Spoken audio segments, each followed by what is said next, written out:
Well ये है BYD की सी लायन 7। ये जो गाड़ी है ये बिकती है इंटरनेशनल मार्केट्स में as one of the flagships in the SUV range और बहुत ही बड़ी गाड़ी है। 4.8 मीटर लेंथ है, साथ ही साथ 0.28 की इसके कोएफिशिएंट ऑफ ड्रैग है, जिसका मतलब है कि one of the best cars है ये फॉर लो ड्रैग। अगर आप बात करें लुक्स की तो सी लायन का मतलब है कि इन्होंने एक सी क्रीचर से इसका नाम लिया है और ये कह रहे हैं कि जो लुक्स है वो भी एक सी क्रीचर की तरह ही है। सामने आपको बड़ी एंगुलर लैंप्स होती हैं, यहाँ पे आपको मिलते हैं डे टाइम रनिंग लैंप्स और नीचे के जो कट्स एंड क्रीजेस है वाकई एयर फ्लो इंप्रूव करते हैं। साइड प्रोफाइल की बात करें तो आपको 20 इंच के पहिए मिलते हैं और बहुत ही बेहतरीन रोड प्रेजेंस है इस गाड़ी की। जब आप रोड पे लेकर इस गाड़ी को निकलेंगे तो वाकई लोग आपको बहुत ज़्यादा इज्जत देंगे क्योंकि जो इसकी लुक है बहुत ही आलीशान है। एनीवे जब गाड़ी आपको पीछे से दिखाते हैं, डिक्की वगैरह दिखाते हैं, उसके बाद गाड़ी के अंदर चलेंगे। मेरा नाम है आशीष मसी। अगर आप पहली बार आए टाइम्स ड्राइव ग्रीन पर तो प्लीज़ सब्सक्राइब करें इस चैनल को। आइए स्टार्ट करते हैं BYD सी लायन 7 के इस वीडियो रिव्यू को।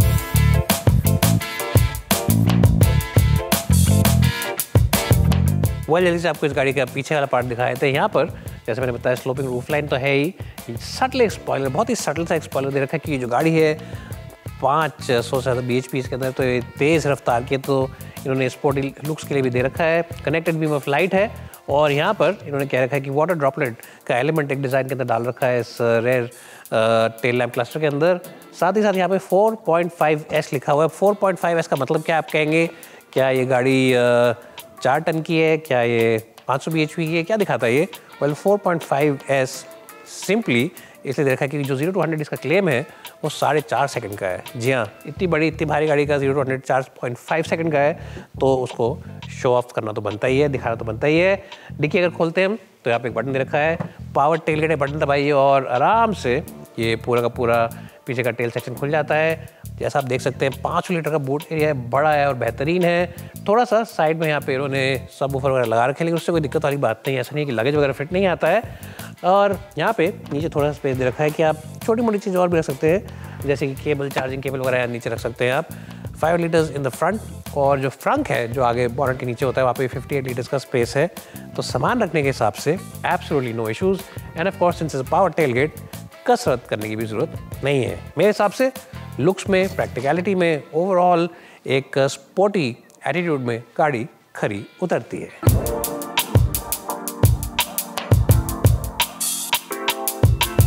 तो मैं आ चुका हूँ BYD सी लायन के कैबिन के अंदर, फ्रंट एंड पे मैं आ चुका हूँ और इस गाड़ी के अंदर आप देख ही सकते हैं बहुत ही प्रीमियम डिज़ाइन है। एक जो टिपिकल आजकल इलेक्ट्रिक व्हीकल मैन्युफैक्चरर्स कर रहे हैं वो चीज़ ये है कि सारे के सारे कंट्रोल्स आपको टच स्क्रीन में दे रहे हैं और ये अच्छी चीज़ है कि जो क्लटर होता है यहाँ पे बीच में वो उससे हट जाता है, कन्फ्यूजन नहीं होती है और आप आराम से सारे के सारे स्क्रीन्स वगैरह, मेन्यूज़ वगैरह सब मेन्यूज यहाँ से देख सकते हैं। तो AC वगैरह भी इन्होंने स्क्रीन में दे रखा है। 15 इंच का बड़ा स्क्रीन है, बहुत ही बेहतरीन स्क्रीन है, सबसे बड़ा स्क्रीन है जो मैंने आज तक देखा है और चलाने में बिल्कुल मक्खन है, बिल्कुल मक्खन स्क्रीन है। चाहे बात करें AC कंट्रोल्स की, चाहे बात करें साउंड सिस्टम की, चाहे बात करें बाकी कंट्रोल्स की, एप्पल कारप्ले सीमलेसली मैंने इससे कनेक्ट कर लिया। सुबह मैंने अपने फ़ोन को कनेक्ट किया तो सीमलेस तरीके से कनेक्ट हो गया, बिल्कुल भी हार्डली मेरे को ऐसा लगता है 10 या 12 सेकंड लगे, कोई दिक्कत नहीं आई। और बाकी फीचर्स भी, बाकी मेन्यूज़ भी इसमें काफ़ी अच्छे से मार्क्ड हैं। तो चलाने के लिहाज से ईजी गोइंग सिस्टम है, बहुत ही बेहतरीन है and you really enjoy the experience of using this touch screen. अब इसके अंदर जो स्टेरियो सेटअप है वो डायना ऑडियो का है और ये भी काफ़ी अच्छा सिस्टम है। सब वूफर वगैरह लगा रखे हैं पीछे इन्होंने, तो साउंड क्वालिटी भी गाड़ी की काफ़ी अच्छी खासी है। You will enjoy the overall experience inside this car when it comes sound quality. और अगर हम बात करते हैं सेफ्टी टेक की, तो सेफ्टी टेक के लिहाज से आपको मिलता है HUD display, head up display, उसमें बहुत सारी इन्फॉर्मेशन है। यहाँ पर आपको मिलते हैं टायर प्रेशर मॉनिटर्स, वो भी एक सेफ्टी टेक है। और टायर प्रेशर के साथ साथ ही वो टायर के अंदर इस वक्त क्या टेम्परेचर है, उसके गर्मी कितनी है टायर के ऊपर, ये भी बताते हैं। तो ये भी एक सेफ्टी चीज़ है क्योंकि अगर आपका ज़्यादा बढ़ जाता है तो आप उसको गाड़ी को रोक सकते हैं थोड़ी देर के लिए। गर्मियों का टाइम आ रहा है, रोड के ऊपर जब चलाते हैं, in case temperature goes really high, you can stop the car, आधे पौने घंटे के लिए कूल डाउन कर सकते हैं, फिर चार्जिंग करते हैं जब गाड़ी की। उसके अलावा यहाँ पे आपको मिलते हैं कुछ सेंसर्स, कुछ कैमरा सेटअप दे रखा है जो आपकी आंखों में बार बार देखते रहेंगे और आपको बताते रहेंगे। अगर आप बार बार ऐसे आके देख रहे हैं, ट्रैफिक आ रहा है इधर उधर देख रहे हैं, तो ये आपको बता देगी गाड़ी कि आप डिस्ट्रैक्ट हो रहे हैं, गाड़ी ध्यान से चलाएं, थोड़ा सा बजिंग करेगी और आपको बता देगी कि थोड़ा ध्यान से गाड़ी चलाओ, इधर मत देखो, सीधे देखो या फिर देखना तो शीशे में देखो। उसके अलावा आपको मिलते हैं ADAS फीचर्स जो कि आजकल सारी गाड़ियों में आ रहे हैं इस लेवल की, तो उसके अंदर आपको blind spot assist, lane keep assist और भी बहुत सारी चीज़ें मिल जाती हैं, एडैप्टिव क्रूज कंट्रोल वगैरह। उसके अलावा यहाँ पे आपको मिलता है start stop button, different driving modes, parking brake electric है और यहाँ पे इन्होंने रॉकर स्विच दे रखा है for the volume which is also quite nice thing. और अगर हम बात करें इस गाड़ी की सेफ्टी टेक के बारे में, तो सबसे बेहतरीन सेफ्टी टेक जो इस गाड़ी के अंदर सेफ्टी फीचर है वो ये है कि इस गाड़ी के अंदर 11 एयर बैग है जी, 7, 8, 9 नहीं है, 11 एयर बैग है, तो वो भी बहुत ही अच्छी चीज़ है। यहाँ पे उन्होंने जो वायरलेस चार्जर दे रखा है मोबाइल फ़ोन के लिए, कूल्ड है ये, क्योंकि ये मैक्स 50 वॉट तक देता है आपको, यानी कि फास्ट चार्जर है, तो कूल्ड कर रखा है इसको ताकि फ़ोन आपका ज़्यादा गर्म ना हो, आप घबरा ना जाए कि ओवरऑल फ़ोन का क्या हुआ।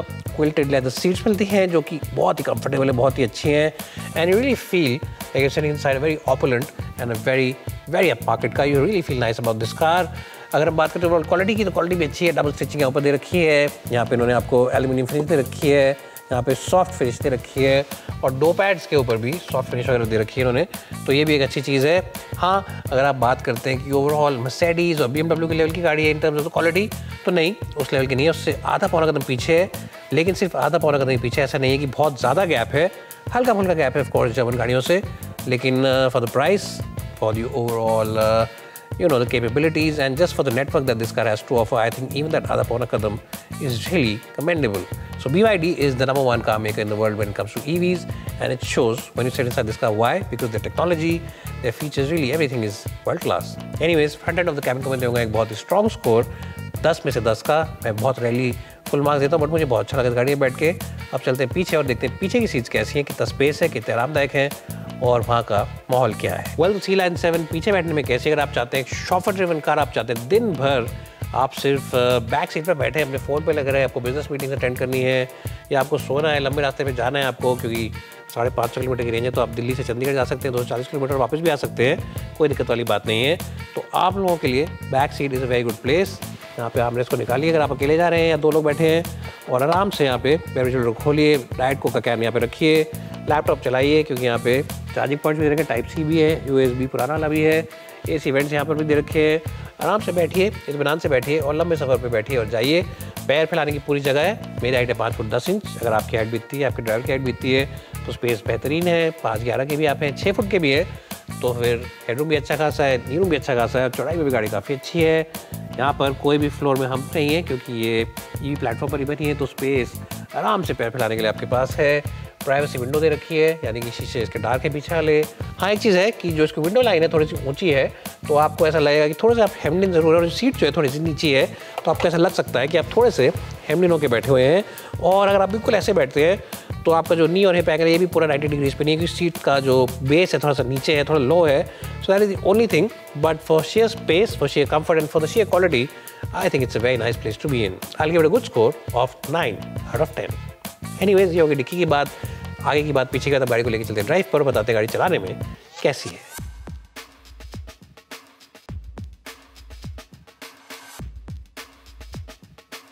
वेल, तो मैं अब चला रहा हूँ BYD की सी लाइन 7। अब इस गाड़ी के अंदर आपको पहले मैंने बताया 85 kWh का बैटरी पैक मिलता है, लेकिन उसका जो स्टेट ऑफ ट्यून है वो 2 अलग अलग स्टेट ऑफ ट्यून के साथ मिलता है। एक आपको मिलता है करीब 300 bhp के साथ, और दूसरा जो आपको मिलता है वो मिलता है आपको वेल ओवर 500 bhp के साथ। तो इसका फ़र्क ये है कि जो कम bhp वाला है, यानी कि जो 306 bhp 307 bhp वाला वर्जन है, उसके अंदर आपको सिर्फ रेयर व्हील ड्राइव मिलता है, यानी कि जो इलेक्ट्रिक मोटर पिछले वाले एक्सल पे है, और जो ज़्यादा पावर वाला इंजन है उसके अंदर आगे वाले एक्सल पे और पिछले एक्सल पे दोनों पर मोटर लगा रखी है। तो उसका फ़ायदा ये है कि परफॉर्मेंस ऑब्वियसली ज़्यादा बेहतरीन रहती है। अब जो सिर्फ सिंगल मोटर वाला वर्जन है उसका 0 to 100 जो है वो 6.7 सेकेंड्स के आसपास है, और इसका जो कि हम चला रहे हैं इस वक्त डुअल मोटर वाला वर्जन, उसका जो 0 to 100 है वो 4.5 सेकेंड्स का है, तो करीब 2 सेकेंड का गैप है उसके अंदर। उसके अलावा एक और चीज़ जो आप कह सकते हैं वो ये है कि जो रेंज है वो ऑब्वियस सी बात है कि जो 4.5 सेकेंड्स में गाड़ी चली जाएगी और जो ज़्यादा पावरफुल होगी उसकी रेंज थोड़ी कम रहने वाली है, लेकिन बहुत ज़्यादा गैप नहीं है, करीब 540 किलोमीटर चली जाएगी वाली गाड़ी, और जो कम पावरफुल है वो चली जाएगी 567। तो जो 567 की रेंज है that is for the less powerful version, and for this particular version which is more powerful, वो रेंज थोड़ी सी कम है, करीब 20-22 किलोमीटर कम रेंज है। That's the only major difference चलाने में ये गाड़ी, लेकिन वाकई बहुत ही ज़्यादा मज़ेदार है। ये देखिए, मैं आपको दिखाता हूँ पूरा पंजा, अगर मैं दबाता हूँ, जब 30 की स्पीड पर है, पूरा पंजा दबाता हूँ तो ये ऐसे उठती है, and generally you can feel the front suspension rising like this. आपको दिखेगा कि फ्रंट सस्पेंशन ऐसे उठ रही है, तो ये आपको अपनी सीट में पूरा पीछे धकेल देगी। स्पोर्ट्स कार लाइक परफॉर्मेंस है, within a matter of couple of seconds it went from 30 all the way up to about 65। बहुत ही सॉलिड पैकेज है, बहुत ही बढ़िया तरीके से ये गाड़ी भागती है। इनफैक्ट आपको थोड़ा सा अपने पंजे को लेकर कंफर्टेबल रहना पड़ेगा, थोड़ा कंट्रोल में चलाना पड़ेगा राइट लेग को, क्योंकि पता नहीं चलेगा आपको बिफोर यू नो आप इलीगल स्पीड्स करोगे। खासतौर पे शहरों में, दिल्ली जैसे शहर में, एनसीआर में सब जगह स्पीड कैमराज और ये वो लगा रखे हैं, तो वहाँ पर आपका चलान आराम से कट सकता है। तो you got be very careful.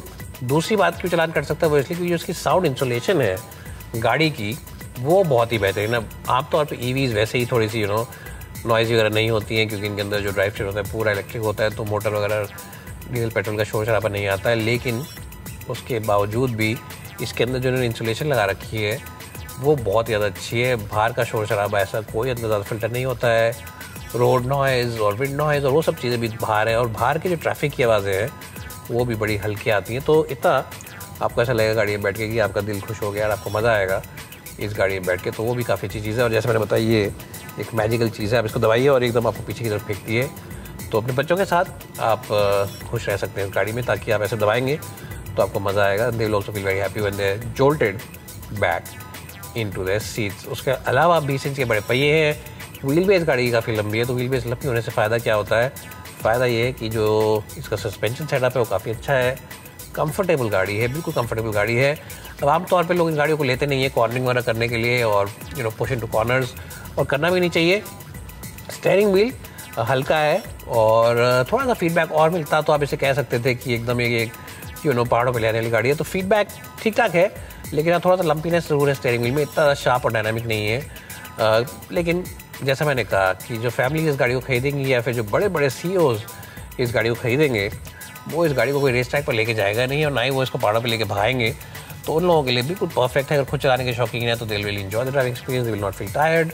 और अगर ड्राइवर भी चलाता है उनकी गाड़ी तो ड्राइवर भी कहेगा कि सर आपने सही गाड़ी ली, मेरे को कोई दिक्कत नहीं आ रही इस गाड़ी को चलाने में, थकान मेरे को महसूस नहीं हो रही है। So that's all something which is good. और ये देखिए आवाज़ आ गई, please focus on the driving, क्योंकि यहाँ पे जो सेंसर लगा हुआ है इसके अंदर वो अभी देख रहा है इधर को, शक्ल को मेरी, और बार बार देख रहा है कि मैं कभी नीचे देख रहा हूँ, कभी ऊपर देख रहा हूँ, कभी यहाँ देख रहा हूँ। तो उस लिहाज से भी I am getting a feedback कि please focus on the driving. तो सेफ्टी में, चलाने में, कंफर्ट में it's a very nice car. Visibility is good as well. Front visibility क्योंकि बॉनेट थोड़ा सा इसका स्लोपिंग टाइप का है, तो इतनी ज़्यादा आलीशान नहीं है, लेकिन हाँ दिख जाता है आपको। And of course blind spot assist मिलता है। पीछे की विजिबिलिटी थोड़ी कम है क्योंकि बड़ा स्टीपली रेक्ड है विंड स्क्रीन, तो उसकी वजह से आपको यहाँ से थोड़ा विजिबिलिटी कम दिखती है। तो हाँ, आप चाहें तो आप यहाँ पे सारे कैमराज वगैरह ऑन कर सकते हैं और चाहें तो फोकस कर सकते हैं रोड पे, क्योंकि बार बार आपको keep eyes of the road, please focus on driving का मैसेज या सिग्नल ये गाड़ी आपको देगी। मेरे एक्सपीरियंस के हिसाब से, मेरे ड्राइविंग के हिसाब से मुझे मज़ा आया इस गाड़ी को चला के।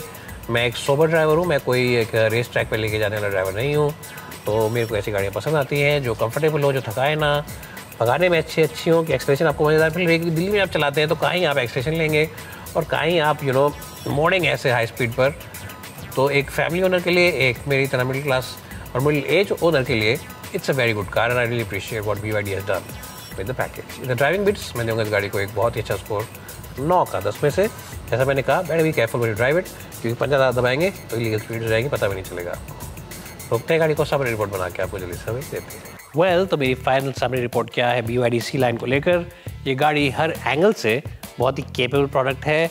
चाहे बात करें कंफर्ट की तो कंफर्ट के लिहाज से बेहतरीन है, चाहे बात करें इंटीरियर की क्वालिटी की, फीचर्स की, तो उस लिहाज से भी बहुत ही लग्जरी और पॉश फीलिंग देती है, या आप बात करें परफॉर्मेंस की तो बहुत ही बेहतरीन है गाड़ी चलाने के लिहाज से भी। अगर आप खुद एंथुसियास्ट हैं तो आप इस गाड़ी में बैठ के खुश आएंगे। एक बड़ी SUV तो ये ज़रूर है, लेकिन ये आपको एक स्पोर्ट्स कार वाली फीलिंग देती है परफॉर्मेंस के लिहाज से। तो किसी भी एंगल से आप देखें, अगर लुक से देखें, परफॉर्मेंस से देखें, कंफर्ट से देखें, स्पेस से देखें, हर एंगल से गाड़ी बहुत ही बेहतरीन प्रोडक्ट है। और ये बताती है कि BYD क्यों इस वक्त है number 1 seller of electric vehicles across the globe, because they really make very good cars which are packaged with technology, with features, with comfort, and really it's the best EV in the market at the moment. अगर आप चाह रहे हैं एक बड़ी luxury और बेहतरीन SUV लेना, तो भूल जाए सारी जर्मन राइवल्स को, भूल जाए सारे जर्मन ब्रांड्स को जो कि शो ऑफ वगैरह में विश्वास रखते हैं, वो लोग ले सकते हैं। लेकिन अगर आप अपने पैसे को बिल्कुल खरा उतारना चाहते हैं तो BYD की C-Line 7 को आप ले लीजिए। मैं दूंगा इस गाड़ी को बहुत ही स्ट्रॉन्ग स्कोर 95 का